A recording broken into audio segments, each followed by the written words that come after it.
Bonjour, je suis Marc Harriman, voici le tutoriel de la création du masque 8K de Claude François. Vous êtes sur mon logiciel, la syntonisation faciale 3D, qui se présente avec Gérard Philippe. J'ai choisi Gérard Philippe pour présenter mon logiciel parce que je l'aime beaucoup et vous avez même vu le masque en 8K de Gérard. Nous sommes sur l'interface de mon logiciel, la syntonisation faciale 3D. Cette partie de l'interface est le mode entraînement du modèle qui comporte énormément d'éléments.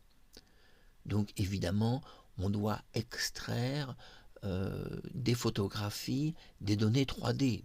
Bien entendu, c'est important. Chaque commande correspond à une sorte de mini-logiciel intégré, mais tous ces logiciels, j'en suis l'exclusif créateur. Le mode entraînement fonctionne avec un encodeur très spécial. Cet encodeur va synthétiser de la 2D en 3D par ITER. L'ITER, ce sont des petits points, des tout petits points. Ici, nous avons vu que j'ai ouvert le mode entraînement sur mon logiciel. Le mode entraînement nous fait apparaître immédiatement en haut des lignes bleues, des lignes jaunes. Les lignes bleues et les lignes jaunes correspondent à mon visage et au visage de Claude François. Nous allons voir ensemble cette interface et essayer de comprendre. Le modèle là, en ce moment, est en création d'entraînement pour obtenir un masque 8K dont nous allons voir des tests clichés caméra à la fin de ce tutoriel qui fait environ 10 minutes. Tout d'abord, nous voyons dans l'interface deux photos de Claude François qui sont au tout début. Il y en a deux, mais il y en a beaucoup plus en réalité, mais là nous n'en voyons que deux.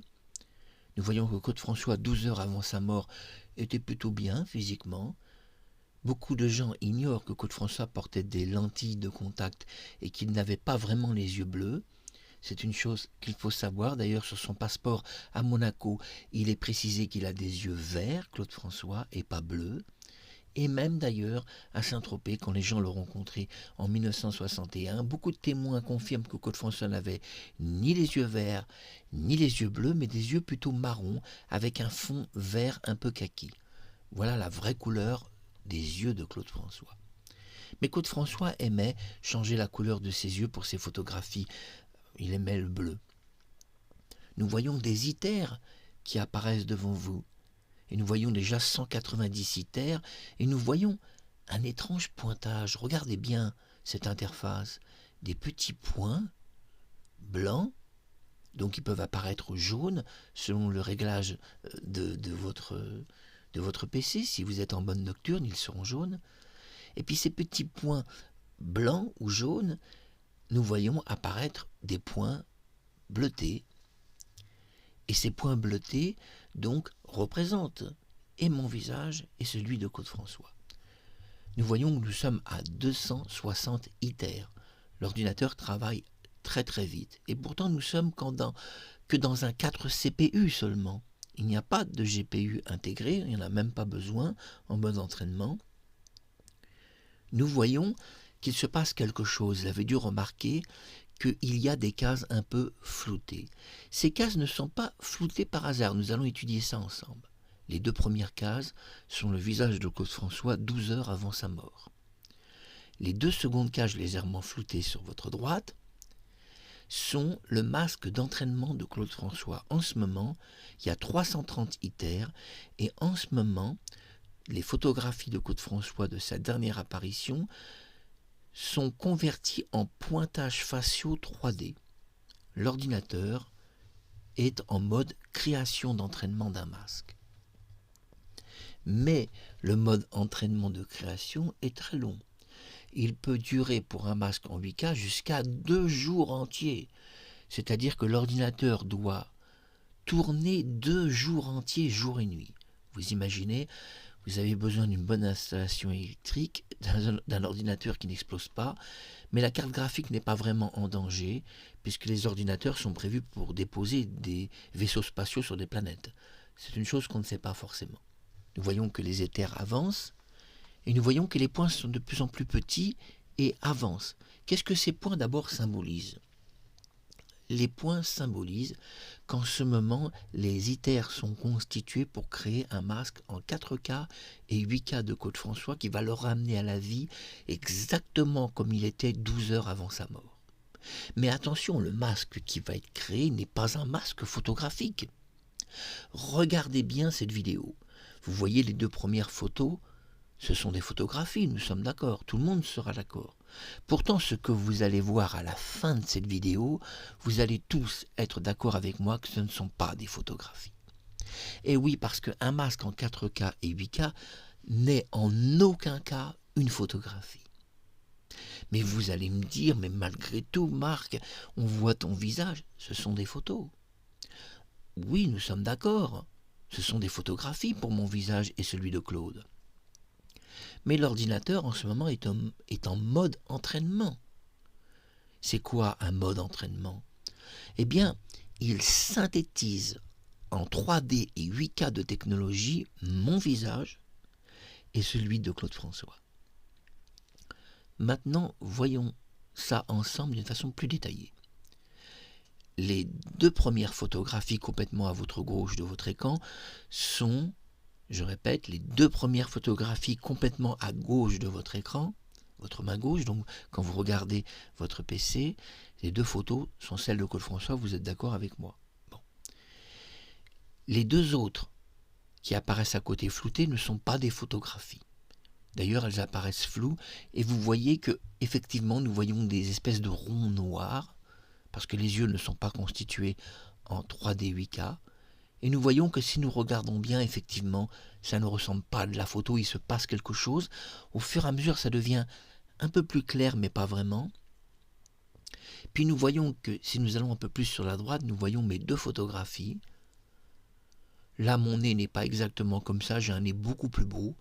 Mais là, j'ai été très très mal photographié et on dirait que j'ai le nez complètement arrondi, mais en réalité, c'est un effet de lumière. J'ai un nez très beau, qui n'a rien à voir avec ce nez-là, mais c'est pas grave. C'est pas grave, on a fait des photos très rapides et avec une mauvaise lumière. Mais si nous regardons bien mon visage, à côté, nous voyons mon visage, mais flouté. Mais ce n'est pas mon visage, c'est un masque en 8K de mon visage. Parce que dans ce mode d'entraînement, l'ordinateur ne va pas se contenter de créer un masque en 8K de Claude François.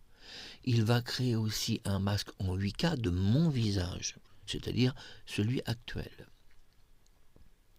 Nous voyons que mes traits faciaux pourraient paraître différents de Claude François, mais en réalité, ils ne sont pas si différents que ça, parce que quand on demande une analyse spectrale de mon visage et celui de Claude François, on n'obtient pas l'ordinateur d'étranges données. L'ordinateur explique que j'ai le visage 99% conforme au réel Claude François. Et le seul pourcentage qui me différencie de lui, c'est uniquement que mon nez est différent et ma forme de lèvres.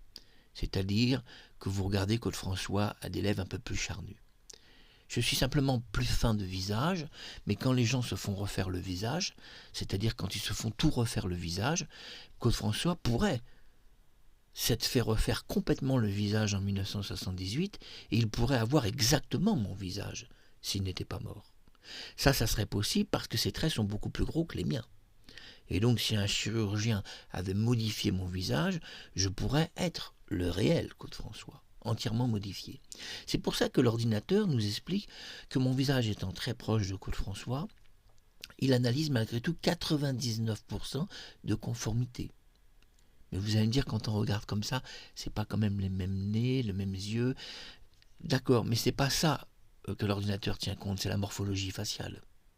La morphologie est liée au squelette et pas du tout à l'apparence biologique. Votre apparence biologique peut différer entre êtres humains. Mais maintenant, oublions le fait que, en effet, mon visage est assez conforme au réel Claude François. Oublions tout ça, on s'en fout d'ailleurs. On s'en fout, c'est pas l'objet de cette vidéo. Si nous voyons les 2 clichés qui sont complètement sur votre droite, vous allez me dire, mais là on ne voit ni ton visage, ni celui de Claude, on voit quelque chose d'autre. On voit le masque final. C'est le masque final de sortie qui est un mélange de Claude et de moi, et l'ordinateur essaye de superposer les 2 systèmes faciaux, le mien et le sien pour créer un masque en 8K de technologie qui va parfaitement s'harmoniser à toutes mes formes faciales devant la caméra. C'est-à-dire que devant la caméra, ce masque va être parfait et je peux bouger dans tous les sens de la caméra. Jamais il y aura d'imperfection. Il ne peut pas, si vous voulez, se déplacer de mon visage puisqu'il est moulé par un système 3D. Maintenant, voyons le résultat en 8K. Et le résultat en 8K est assez impressionnant. Regardez ce que cela donne. Claude François est ramené à la vie 15 heures avant sa mort, on va dire 12 exactement. Regardez bien, c'est bien Claude François, c'est le vrai. Pourtant, ce ne sont pas des photographies. Et si vous regardez attentivement, vous êtes face à un masque 8K. Et regardez, ce ne sont pas des photos. Regardez, j'ai souri, Claude François sourit. D'ailleurs, les yeux sont très brillants et ont un point lumineux parce que c'est un masque et qu'on ne peut malheureusement pas synthétiser le regard humain. Donc le point lumineux sert à ça. C'était un masque en 8K, l'entraînement du modèle, réservé pour YouTube. À très bientôt et merci d'avoir vu cette vidéo.